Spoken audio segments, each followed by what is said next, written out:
La Casa de la Cultura de l'Alcúdia s'ha anat omplint de gent interessada en conèixer les últimes pintures de Lídia Boix.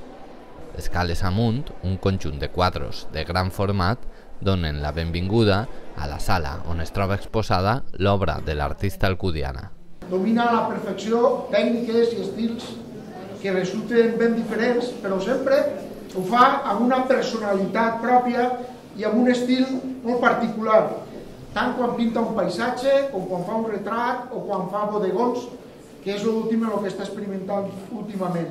Tot i que la seva obra s'ha difós en diferents esdeveniments, des de 2012 la pintora no havia realitzat cap exposició individual. Havíem tingut la sort de poder gaudir de Lídia aquests últims anys. En un cartell del programa de festes, en un parell de quadres per a homenatjar de fill predilecte i fill adoptiu i un cartell del botic.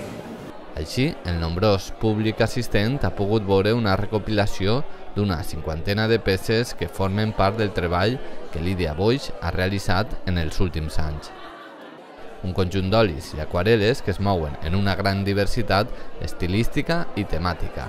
Normalment no treballa al voltant d'un únic tema, sinó que els temes van sorgint de manera espontània conforme van ocorregent coses. I així van apareguent temes relacionats amb la cultura, en la nostra història, en els nostres paisatges, en reflexions que jo faig sobre la pintura.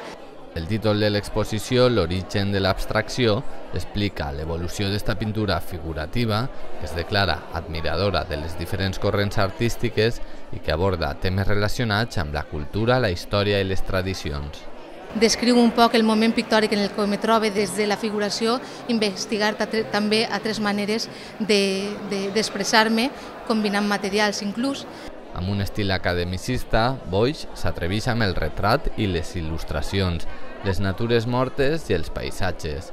Experimenta des de la diversitat, en formes, materials i colors, per tal de transmetre sensibilitat amb una expressió artística que juga amb la llum i el color.